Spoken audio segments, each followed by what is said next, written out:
अस्सलाम वालेकुम दोस्तों, अपनी नेक्स्ट वीडियो के साथ आपको वेलकम करता हूं अपने इस चैनल में। उम्मीद है सब खैरियत से होंगे। तो चलते हैं आज की अपनी अहम न्यूज और इन्फॉर्मेशन की जानिब। सबसे पहले तो दोस्तों बात करेंगे कि पाकिस्तानी नेशनलिटी कैंसिल करवाने के बाद पुक कार्ड जो आपको मिलता है उस पर प्रॉपर्टी किस तरह मुंतकिल होती है और क्या उसका तरीकाकार है। नेशनलिटी के बाद कौन से ऐसे काम है जो आप नहीं कर सकते और पुक कार्ड पे आप किस तरह से अपनी प्रॉपर्टी को जो है वो मुंतकिल कर सकते हैं या मजीद खरीदनी हो तो उस पे किस तरह खरीद सकते हैं। इस पे बहुत सारे दोस्तों के कमेंट आए हैं, बहुत सारे दोस्तों को मालूम नहीं है ये क्या प्रोसेस है, क्या तरीकाकार है। ये तमाम प्रैक्टिकल बेस इंफॉर्मेशन मैं आप लोगों के साथ शेयर करूंगा। उसके बाद स्पेन इमिग्रेशन रिपोर्ट 2024 जो है वो जारी कर दी गई है और इसमें कहा गया है कि कितने लोगों को डिपोर्ट किया गया है और क्यों किया गया है, इस पे बात करेंगे। उसके बाद स्पेन तमाम 2025 की अमदादों की तफसील जारी कर दी गई है, वो आपको साथ में शेयर करूंगा। उसके बाद राशन खरीदने के लिए एक अमदाद, बड़ी अहम अमदाद जो है वो अनाउंस की गई है, जो एक खास खित्ते के लोग जो है, एक खास सूबे के लोग जो है इससे बहुत ज्यादा फायदा उठा सकते हैं।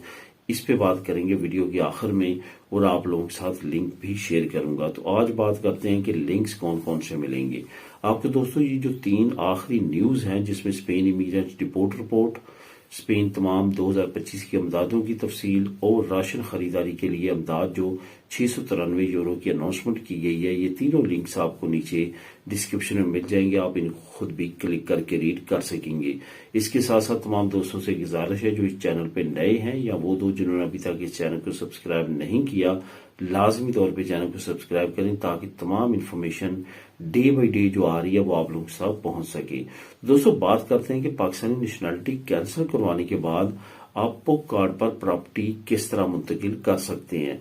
तो जैसे दोस्तों आपको मैं एक छोटी सी एग्जांपल दूंगा जिससे आपको समझ जाना चाहिए और आपको समझ आ जाएगी इंशाल्लाह ताला। वो ये है कि जब आपके पास नी होती है, जो आपको नी जो है वो रेजिडेंट कार्ड की सूरत में मिलती है। जब आपके पास पहला कार्ड आता है, अगर आप रैगो के जरिए आए हैं, फिर पहला 2 साल का मिलता है, दूसरा 2 साल का, उसके बाद आपके पास परमानेंट मिलती है नी, और उसके बाद कार्ड के बाद आप आगे नेशनलिटी जमा करवा सकते हैं। तो जब आपकी नेशनलिटी पास हो जाती है, आपको दनी मिलती है, तो वहां पे आप पुलिसिया नेशनल से एक सर्टिफिकेट लेते हैं जिसको कहते हैं सर्टिफिकादो कॉन्कोदसियाल। वो जो सर्टिफिकादो है वो क्या बताता है कि पहले इस बंदे की आइडेंटिटी ये थी, अब इस बंदे की आइडेंटिटी ये है। वो पेपर की कहाँ पे मांगा जाता है, डीजीटी में लाजमी तौर पे मांगा जाता है। अगर आपने अपना ड्राइवर लाइसेंस चेंज करवाना हो तो इस तरह के मुख्तलिफ अदारों में जब भी आप जाएंगे अपना डाटा चेंज करवाने, जिसमें बैंक भी इंक्लूड है, तो वहां पे वो आपसे वो सर्टिफिकेट मांगेगी जो नेशनल पुलिस ने इशू किया होगा। सेम लाइक इसी तरह आपने इसको समझना है। इसी को आपने लागू करना है अपने मुल्क की नेशनलिटी पे। जब आप नेशनलिटी कैंसिल करवा के पुक कार्ड ले लेते हैं तो फिर आपका नी कॉप कार्ड क्योंकि कैंसिल हो चुका होता है, जो आपका नेशनल आइडेंटिटी कार्ड है वो कैंसिल हो चुका होता है क्योंकि आपने इस पाकिस्तान की नेशनलिटी छोड़ दी होती है, तो उसका तमाम डाटा एक सर्टिफिकेट की सूरत में नादरा वाले एक सर्टिफिकेट इशू करते हैं जिसपे लिखा होता है कि इस बंदे का पहले ये नाम और ये तमाम प्रोसेस था, ये इसका आईडी कार्ड नंबर था, अब पुक कार्ड के जरिए इसका नया नाम ये है। क्योंकि स्पेन की नेशनलिटी देने के बाद आपका तमाम डाटा भी चेंज हो जाता है, तो उसमें आपका कार्ड नंबर भी जो है वो पुक जो है वो चेंज पाकिस्तान में भी कर देते हैं जब आपका वहां पे नेशनल आईडी कार्ड से आगे पुक कार्ड की तरफ ट्रांसफर होता है।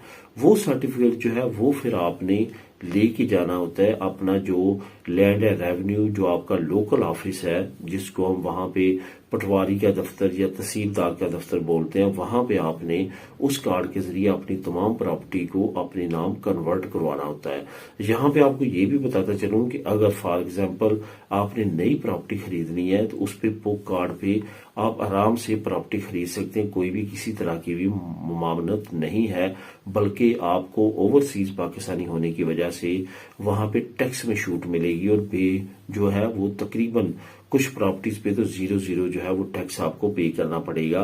काफी लोगों ने जो प्रॉपर्टी खरीदी है बुक पे वो यही बताते हैं कि उनको स्पेशल राहत मिली है, प्रॉपर्टी खरीदने के लिए उनको टैक्स अदा नहीं करना पड़ा।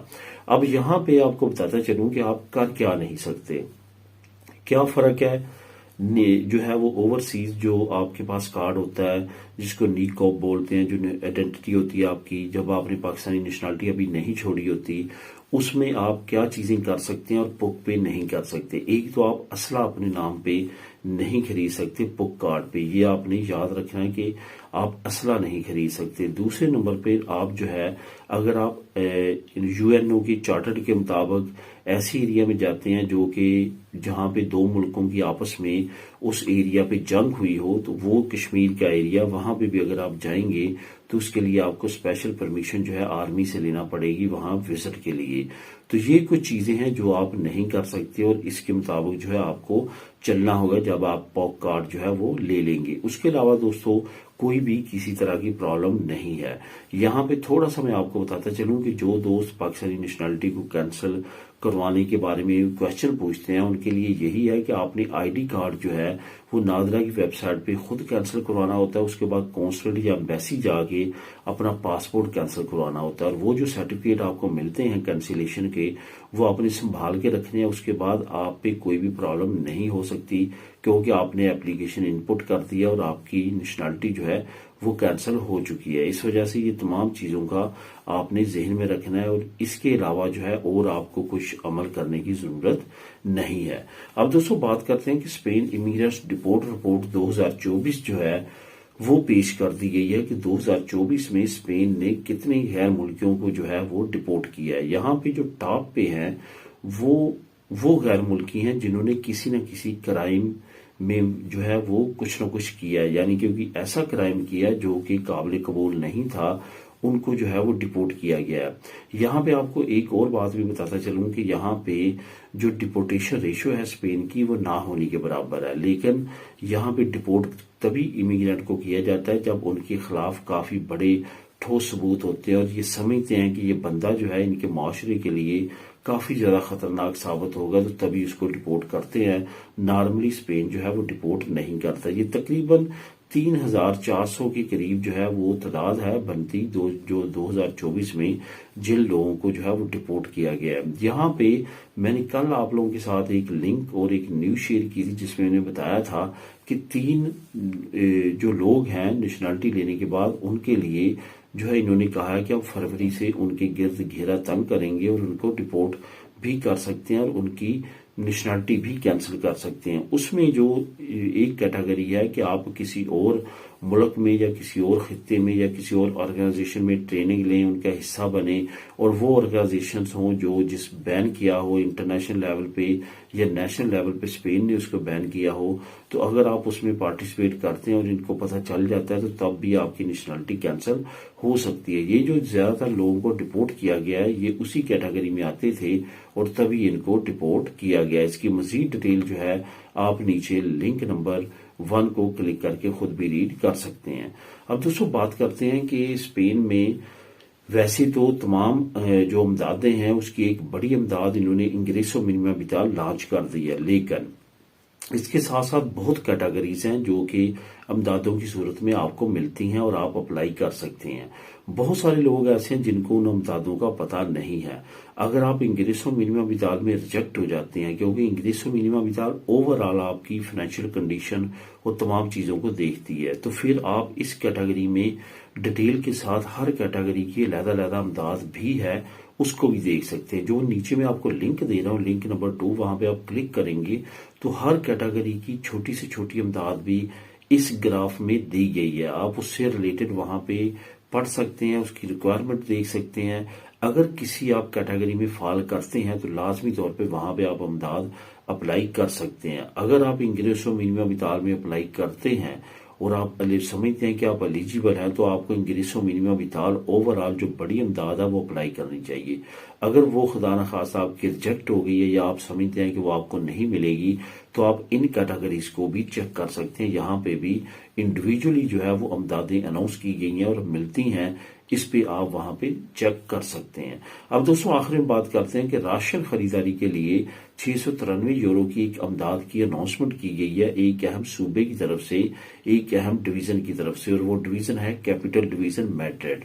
मैड्रिड ने अनाउंस किया है कि वो हर बंदे के लिए जो फाइनेंशियली तौर पे क्राइसिस में है, एक इमदाद अनाउंस करने जा रहा है जिसकी उन्होंने एक कार्ड की सूरत में आपको एक कार्ड प्रोवाइड करेगा और उसमें बैलेंस होगा। आप उसमें जाके खरीदारी कर सकेंगे सिर्फ और सिर्फ, जिसमें एक बंदे के लिए 657, अगर 2 बंदे हैं तो उसमें मजीद ऐड हो जाएगा 164, और अगर 3 बंदे हैं तो इसमें मजीद ऐड हो जाएगा 105 यूरो। तो इस तरह से ऐड होते जाएंगे और आप ये इमदाद हासिल कर सकते हैं। नीचे जो मैं लिंक दे रहा हूँ, लिंक नंबर 3, वहां पे आपको तमाम मजीद डिटेल्स मिल जाएंगी कि मेडेड में आपने ये कहाँ अप्लाई करना है और कब अप्लाई करना है। ये तमाम इन्फॉर्मेशन आपको वहां पे भी मिल जाएगी। मिलेंगे नेक्स्ट वीडियो में नई अपडेट्स के साथ। अल्लाह हाफिज।